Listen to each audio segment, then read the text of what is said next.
Delhi Capitals opener Prithvi షాపై భారత దిగ్గజ spinner Harbhajan Singh ఆగ్రహం వ్యక్తం చేశారు. ఢిల్లీ క్యాపిటల్స్ సపోర్ట్ స్టాఫ్ లో తాను ఉంటే పృథ్వీ షా చెంప చెల్లుమనిపించేవాడని తెలిపారు. సూపర్ ఫామ్ కనబరుస్తున్న పృథ్వీ షా అనవసరపు షాట్లతో అవుట్ అవుతున్నాడని బజ్జీ మండిపడ్డాడు.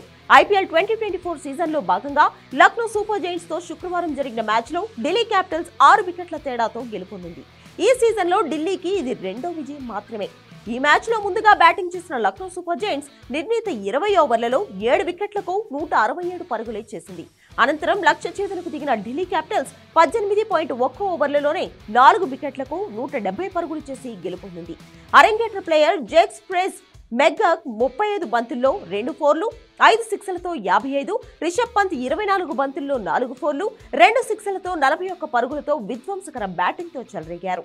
అయితే పృథ్వీ షా ధాటికి ఢిల్లీ పవర్ ప్లేలోనే 60 పరుగులు చేసి అద్దిరిపోయి ఆరంభాన్ని అందించాడు. ఈ పరిస్థితుల్లో పృథ్వీ షా రవి బిష్నోయ్ బౌలింగ్ లో చెత్త షాట్ ఆడి క్యాచౌట్ గా వెనుదిరిగాడు. నిర్లక్ష్యంగా అతను వికెట్ పారేసుకోవడంపై హర్భజన్ సింగ్ ఆగ్రహం వ్యక్తం చేశాడు. స్టార్ స్పోర్ట్స్ కామెంటేటర్ గా వ్యవహరిస్తున్న ఆయన పృథ్వీ షా అవుట్ అయిన సమయంలో తీవ్ర అసహనం వ్యక్తం చేశాడు. పృథ్వీ షా షాట్ సెలెక్షన్ ను తప్పుపడుతూ విమర్శలు గుప్పించాడు. నేనే గనక ఢిల్లీ క్యాపిటల్స్ జట్టులో ఉంటే పృథ్వీ షా చెంప చెల్లుమనిపించేవాణ్ణి.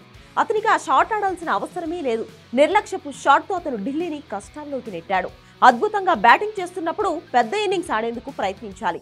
కానీ పృథ్వీ షా చెత్త షాట్లు ఆడడం అలవాటుగా చేసుకున్నాడు. ఈ ప్రవర్తనను అతను మార్చుకోవాలి అని హర్భజన్ సింగ్ సూచించాడు.